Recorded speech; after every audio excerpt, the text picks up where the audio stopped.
Good morning, General. Who are we fighting today? Well, it's that General Happy guy. Do you mean General Kapi?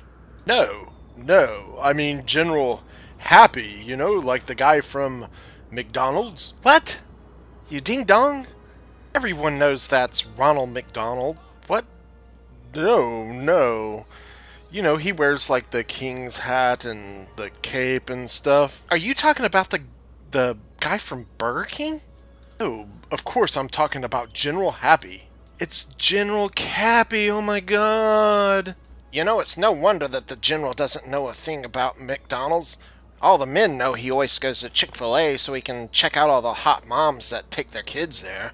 I mean, it's pretty much a commonly known thing around the troops. Wasn't that why you go there? Of course not. I go there for the number one combo. Everybody knows that. They got the best number one combo and the best Chick-fil-A sandwich that you could ever want.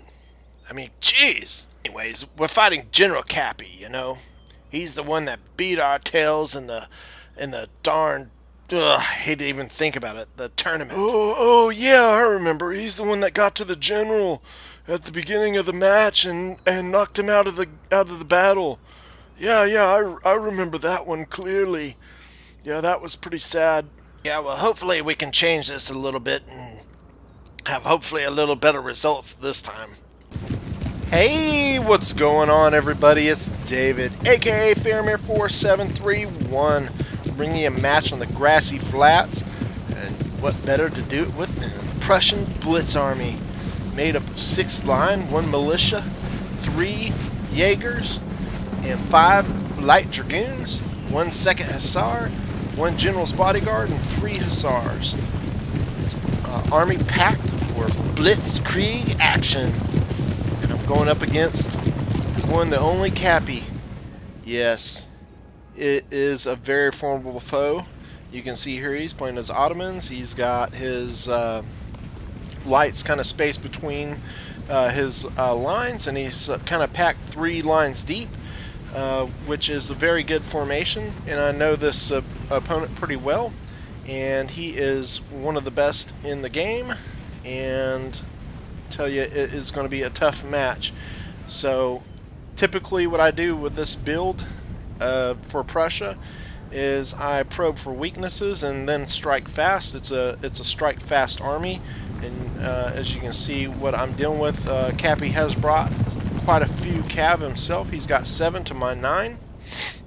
He's got more of the deli horsemen than so more shooting cav than I do. He's got 6 shooting cav, I've got 5. So he's got me there, but I've got altogether more cav. And bringing the second hussars, that's going to hopefully give me a little boost here. So what I'm doing here, the beginning stage of this battle is all about allocation and trying to probe for a weakness from my opponent. But Kapi is a very good opponent, and you can see that he is going to draw his cav over, and I see that as a possibility to get his cav, so I shift my cav over. But being a clever player, he's going to quickly pull his cav back because he knows that's a fight he's going to lose. He doesn't have the support of his army, and he is going to quickly pull out of that. So I'm going to reallocate again, and again I'm just going to continue to reallocate, waiting for my opponent to make a mistake. And typically with this type of build, it's an unorthodox type of build. So a lot of players, when you use this type of build against, they're going to be kind of shocked because you're not going to bring equal lights to them and an uneven army build, and they're going to be not used to how to react to army build like this. So Kapi is one of a kind because he is going to stay true to his troop deployment, and he's not going to really shift much. So I'm just going to keep using the maneuver phase to continually try to probe for weaknesses, and I'm going to set out certain decoys to see if he'll jump on it to open up his army so I can pick apart a weakness. So basically what you see here is I'm shifting my cav to his flank as he's coming around. I'm not overly concerned about his cav coming around the corner. I know my lights can hold their own, if not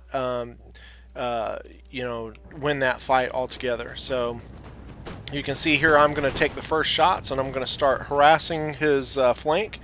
And I forget, because I don't usually play the Ottomans too much, that, I mean, they do open up and they do get quite a few kills from me, even from the side. You know, they're unlike some of the European armies that you would take. They're not going to be able to really get volleys on you coming at them from the side like that. So now you can see what he's doing. He's shifting a light and 3 of his cav over to meet my dragoons, and I see this as an opportunity. So I'm going to force up my lines. I know I can support my cav with my lines. I just got to reallocate them quick enough. So I'm going to push into this fight. This is a fight I want.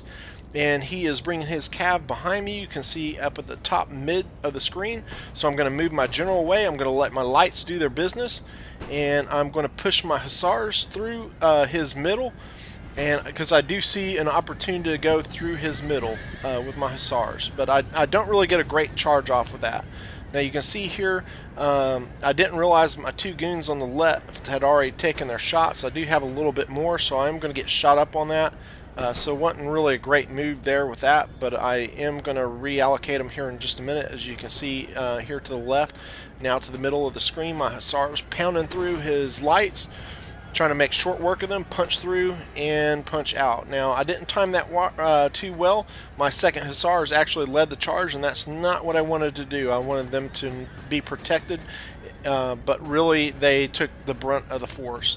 Because you got to remember, your second hussars are one of the fastest cav in the game, and you can see here his cav coming into my lights and keeping them in this formation. I know my lights can hold their own against this this battle with the cav, so I'm going to quickly whittle away one of his cav, and he's going to now push his other cav into me. He doesn't get a really great charge, but you can see it still hurls my guys all over the place. And so now I'm just going to continue to shoot and micro shoot at his cav, and now I am using my lines to continue to punish his lines that are exposed there. As I bring my hussars, I do get my hussars away with pretty heavy losses, but I still do have them around, and I have all my dragoons save for 1. So in the cav fight, I have now complete superiority. I did lose one of my lights, but it is at just under half strength, so I'm pretty confident I'll get that back. But really, I don't micro that so well in this battle either, because it does come back, and I don't even use it for quite a while. Because honestly, at this point, I think I got it. I'm feeling confident. I got cav superiority. I think I've got him whooped here. I do lose that line on the flank, and he's going to try to make another push to my cav, and I will quickly make some fast work of that. And as I do shift my goons over to at least provide a little bit more protection for my lights there, but they don't even really do much. So you can see on the other flank up at the top of the screen, you can see I was reallocating my cav to go around the other flank. Not frank, but flank. So I am now using my line. He has superiority with his line over mine. He has quite a few more, and he is going to use a tactic with this type of formation. What he does is he takes the shots and rolls back his line, and I got to keep marching into his lines and taking punishment. So what I'm going to do to encourage him not to push back is I'm going to use my hussars, and I'm going to punch him through the back to kind of get him to stick into that gunfight a little bit, because he'll know if he can't push back, he is going to get tapped in. But right here, it's really a bad charge. I shouldn't have charged all my hussars together. I should only probably move 2 into this fight. However, I do push them all, and he sees it coming a mile away, and he is going to shoot them up before they even get there, and he is going to make short work of them. So really the only one I have left standing is 1 unit to continue to harass that light infantry unit there. And again, I just lost one of my dragoons there, because coming in on the side and hitting him on the side, his guys do shoot quite a bit coming in the off the flanks. So you got to really hit them from the back with your dragoons if you're wanting to live. But he's just flipping one of his lines around.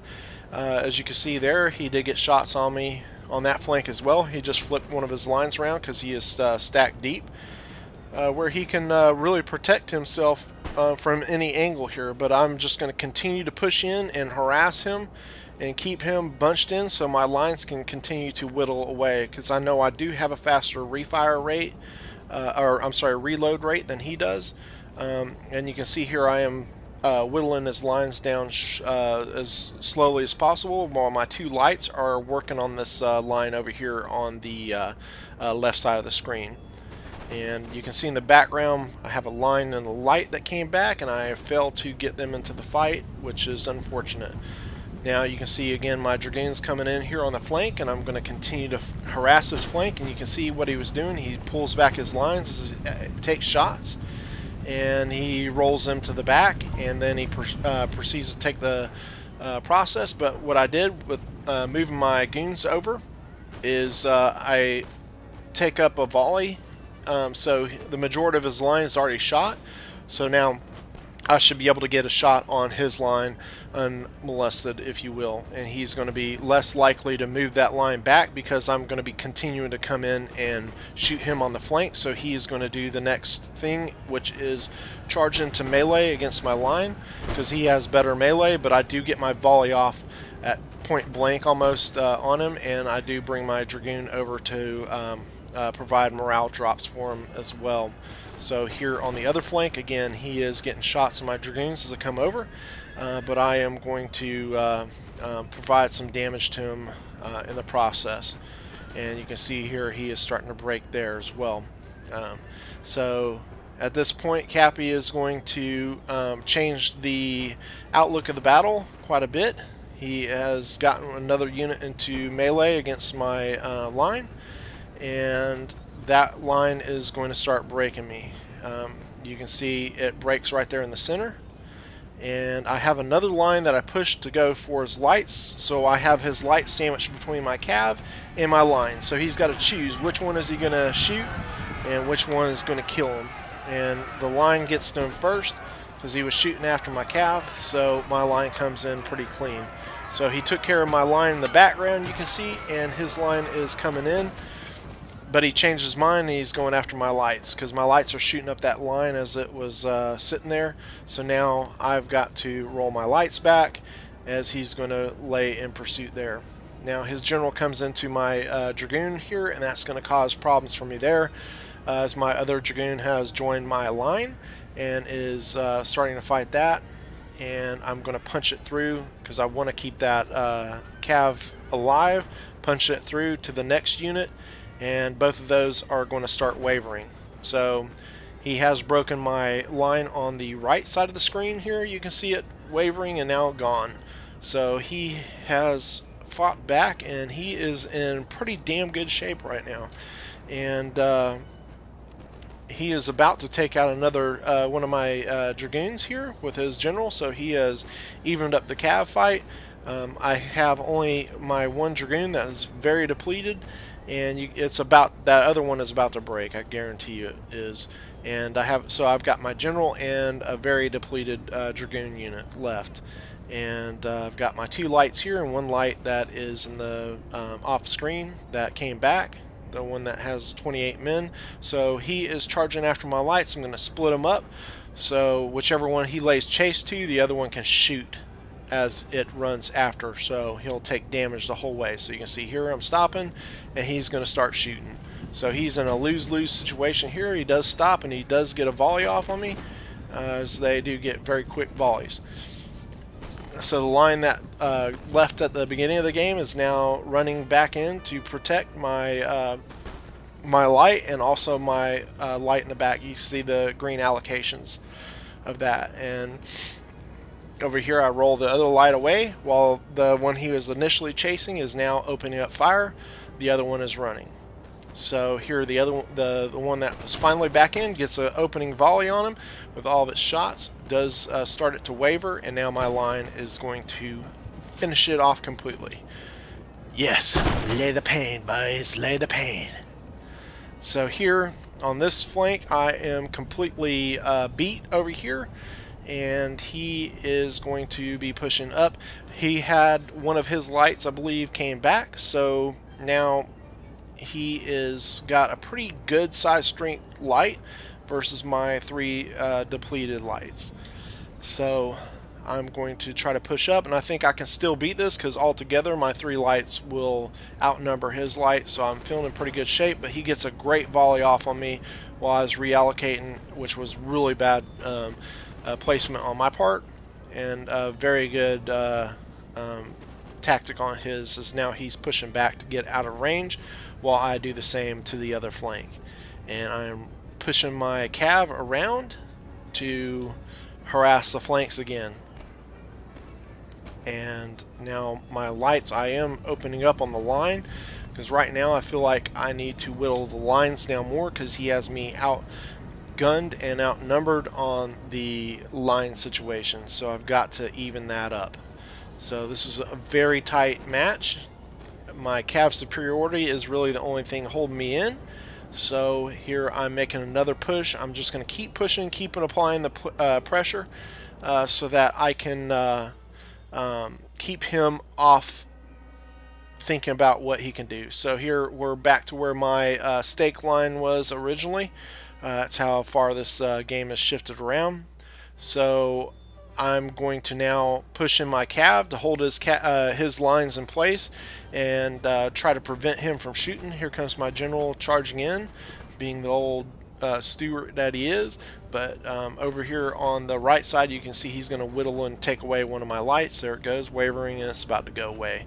So here comes in my general, the noble dude he is, even though he can't remember who he's fighting, what his name is. But here he goes. Tag in one line, push to the next. We're doing harassment. Even though he did get his volley off before I did get in there, he is going to start running, and I'm going to get a little bit of a charge in on the back of him, which is going to cause a little morale drop to his line, which is super beneficial to me because a regular melee fight, I'm going to lose that versus his line. So anything helps. So here I'm crossing across my old stake line into his lights with my general, and this is going to be the death nail for him. Now my lights are focused and fire on his line that's in my line, and I can pretty much nail the coffin in there. As my dragoon came in and did a charge too, but it did break, but I did break his line on the left. You can see it leaving, so as well as the other line. So now it's down to his depleted general and his light, and he is toast. We did get it. My general did bite the dust again against Kapi, but luckily it was at the end of the battle versus the beginning of the battle like the last time. So yeah, anyways, this was a great fun match against a great player. A lot of fun, and I love this build. It's a lot of fun.